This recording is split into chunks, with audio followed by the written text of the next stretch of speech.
আসসালামু আলাইকুম। Hello guys, আপনারা সবাই কেমন আছেন? আশা করি সবাই ভালো আছেন। তো আজকে আমি আপনাদেরকে কিছু জিনিস দেখাবো যে আমার এই ছোট ছোট পট থেকে কিছু গাছ আমি পরিস্থাপন করব। তো সেগুলো নিয়ে আজকের ভিডিওটা দেখাবো আপনাদেরকে। এই দেখুন, এই হচ্ছে নয়নতারা, সাদা নয়নতারা ফুলের চারা। এটা তো এখনও এটা ছোটই, বড় হয় নাই, যার কারণে আমি এখন এটা যেটা আছে সেটাতেই রাখবো। কিছু কিছু গাছ আছে অনেক বড় হয়ে গেছে, ছোট পটে বড় হয়ে গেছে, তাই আমি ছোট পটগুলো সরিয়ে বড় পটে লাগিয়ে দিব। তো আজকে আমি কিছু চারা লাগানো হয়ে গেছে, আর কিছু কিছু চারা রয়ে গেছে যেগুলো এখন আর মানে এটা পরিস্থাপন করার কোনো প্রয়োজন হয় না। এমন কিছু কিছু চারা রয়ে গেছে, আর কিছু কিছু চারা পরিস্থাপন করছি আমি। তো চলুন আজকে আপনাদেরকে দেখাই কোন চারাগুলো কোন জায়গায় নিয়ে পরিস্থাপন করছি। এই পর্তুলিকা গাছে মাশাআল্লাহ অনেকগুলো ফুল ফুটছে। মাশাআল্লাহ এখানেও কিছু ফুল ফুটতেছে দেখতেছি, ছোট ছোট। এই দেখুন, আমি আমার এই চারাটা, এটা হচ্ছে ড্রাগন ফলের চারা। এটা ছিল একটা প্লাস্টিকের এরকম ছোট্ট টপে, আর এইটা ছিল এখানে দুইটা চারা। এই ছোট্ট চারাটা ছিল একটা ছোট্ট একটা নারকেলের আইছের ভিতরে, তাই আমি দুইটা একসাথে লাগিয়ে দিছি এখানে। দ্বিতীয় নাম্বার আরেকটা দেখাচ্ছি আপনাদেরকে, চলুন। এখানে একটা বেলি ফুলের চারা ছিল একটা প্লাস্টিকের বোতলে। এই হচ্ছে সেই বেলি ফুলের চারা, আর চারাটা অনেক বড় হয়ে গেছে প্লাস্টিকের বোতলের ভিতরে, তাই আমি প্লাস্টিকের বোতলের ভিতরে রাখি না, ছোট্ট একটা বালতির ভিতরে দিয়ে দিছি। এই হচ্ছে সেই বালতির ভিতরে আমি এই বড় বেলি ফুলের চারাটা দিয়ে দিছি দেখুন, আর সিঁড়ির এক কর্নারে রাখছি। তো এটা তো মনে করেন এই প্লাস্টিকের বোতলে কি এত বড় চারা থাকা সম্ভব? মোটেই না, তাই আমি এই বড় একটা বালতিতে দিয়ে দিছি। তো আজকে সাত সকালে এসে আমি অনেকগুলো কাজ করে নিছি, আর এই সাত সকালের কাজগুলো আপনাদেরকে দেখাই, আমি শেয়ার করতে চাই। এই দেখেন এতটুকু একটা পটে ছিল, এই দেখুন কত বড় গাছটা। এটা হচ্ছে কি ফুল যেন, ডালিয়া না করবি ফুলের গাছটা ছিল। এখন আমি এর ভিতরে রোপণ করছি। এতটুকু একটা পটে ছিল, তো এখন আমি 5 লিটার বোতলের ভিতরে লাগিয়ে দিচ্ছি। মাশাআল্লাহ কত বড় হয়েছে। তো এরকম কিছু কাজ, এই যে যেমন এর ভিতরে আছে এই গাছটা, এই গাছটা আরেকটু বড় হইলে তারপরে লাগিয়ে দিব। এখন আর লাগাইতেছি না, যেহেতু ছোট রয়েছে। তো এতটুকু পটে যদি বড় হয় তখন তা রাখা সম্ভব না, তাই আমি কিছু কিছু গাছ, মানে সবগুলো না, কিছু কিছু গাছ আমি পরিস্থাপন করছি। তো এরপরে এই দেখুন, এই নাকচাপা গাছটার ডালা থেকে কাটিং করা চারাটা ফুল এসে পড়েছে, আর সেটি আমি এর ভিতরে লাগিয়েছিলাম। তাই এখান থেকে ছোট্ট একটা টপে আমি পরিস্থাপন করছি রান্নাঘরে নিয়ে এসে। এটা আমি কেটে কাঁচি পোড়া দিয়ে তারপরে এটা আমি কেটে নিয়ে এর ভিতরে লাগিয়ে দিছি। আর দেখেন মাশাআল্লাহ কি সুন্দর ফুল আসছে। এই ফুল গাছটাকে ছোট্ট একটা টপে রাখা যায়? মোটেই সম্ভব না, তাই আমি একটু বড় টপে দিয়ে দিচ্ছি। এটা আমার হাতে বানানো টপ, সিমেন্ট দিয়ে বানাইছিলাম, তাই এর ভিতরে আমি মাটি দিয়ে গোবর সার দিয়ে লাগিয়ে দিলাম। তো চলুন আরও কিছু কাজ আছে দেখে নিই আপনাদেরকে। সাত সকালে উঠে আমি ছাদ বাগানের জন্য কি কাজগুলো করে থাকি, চলুন দেখা যাক। আর এটাকে নিয়ে ছাদে আমি রেখে দেবো। এখন আমি এইখানে এই চারাটা রেখে দিছি, এই দেখুন। তো ভাইয়ারা পুরা এই দেখুন, এই নাকচাপা ডাল থেকে কাটিং করা তৈরি চারাটা আমি এখানে রোপণ করে দিছি। আর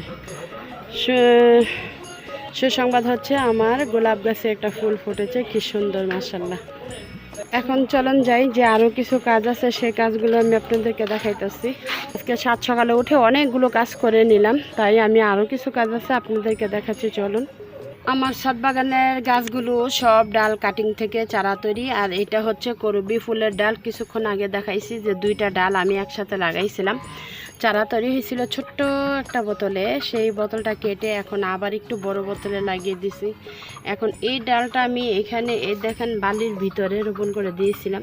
এখন এইখান থেকে আমি উঠিয়ে সুন্দর একটা টপে লাগিয়ে দিব। চলুন টপের মাটিটা কিভাবে তৈরি করছি সেটাও দেখা যাক। এই দেখুন এখানে বালি, এঁটেল মাটি আর হচ্ছে গোবর সার, বেলে মাটি, এঁটেল মাটি আর গোবর সার সব কিছু মিলিয়ে আমি একটা মাটি তৈরি করছি। এই যে এই মাটির ভিতরে আমি এখন ওই ডালাটা আবার ওইখান থেকে এনে এর ভিতরে লাগিয়ে দিব। আর ভিতরের এগুলো আমি ইটের গুঁড়ার সাহায্যে এখানে খাটিয়ে দিব। এই যে দেখুন এখানে চার টুকরা এই যে দিয়ে দিলাম। এখানে ওই ডালটা, কবুরি ফুলের ডালটা আমি এর ভিতরে লাগিয়ে দিব। আজকে সকালে উঠে ছাদ বাগানের কাজগুলো এভাবেই করে নিলাম। এই দেখুন এই যে গোবর সার মিক্স করা, বালি গোবর সার মিক্স করা, এর ভিতরে আমি ওই ডালটা রোপণ করে দেব।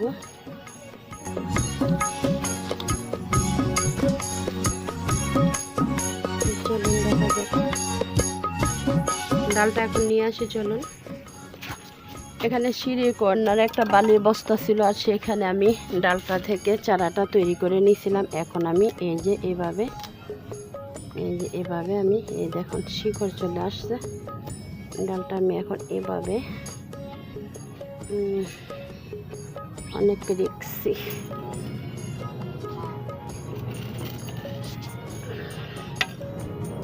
একটু কাঠি দিয়ে কুচিয়ে নিতে হবে, তা না হলে আমার গাছটা মরে যাবে।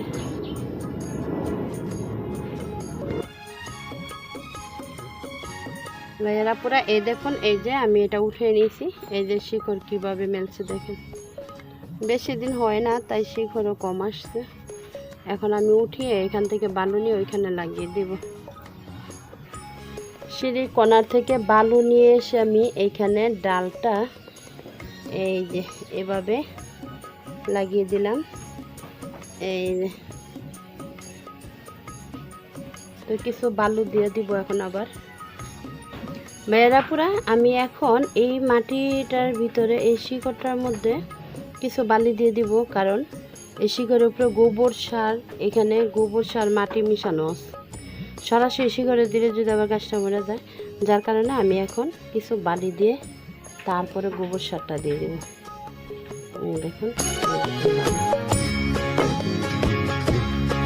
কিছু বালি দিয়ে তারপরে গোবর সারটা আমি এখন মাটির উপরে দিয়ে দিব। আর তার ভিতরে কিছু অ্যালোভেরা জেল দিয়ে দিব।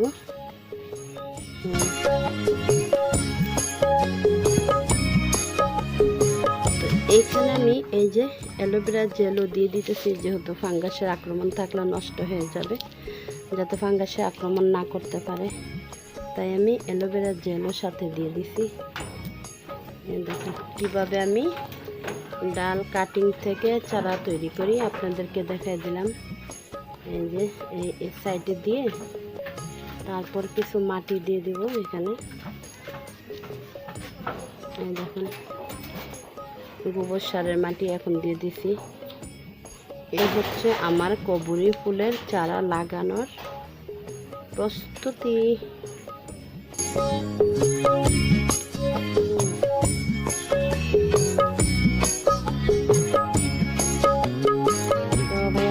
আমি এভাবে ডাল কাটিংয়ের থেকে চারা তৈরি করে থাকি। এই দেখুন এই যে এই পাতাগুলো আসছে। তো চলুন ছাদ বাগানে নিয়ে যাই। ভাইয়ারা এই দেখুন আমি ডাল কাটিংয়ের থেকে এইভাবে চারাটা তৈরি করছি। এখানে অ্যালোভেরা জেলও দিয়ে দিছি।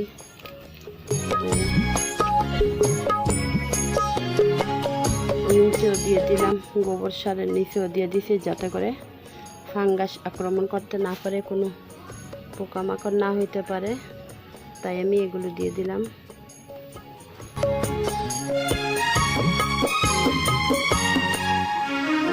এভাবে ডাল থেকে চারা তৈরি করি। তো চলুন এখন ছাদ বাগানে নিয়ে যাই। তো ভাইয়ারা পুরা আমি এখানে এই চারাটা এভাবে রেখে দিলাম আর পানি দিয়ে দিছি সাথে সাথে।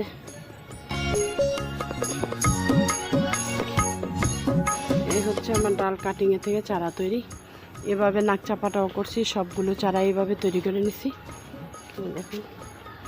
তো ভাইয়ারা পুরো আজকের জন্য আমি এখানে রেখে দিলাম। সবাই ভালো থাকবেন। ওকে, আল্লাহ হাফেজ।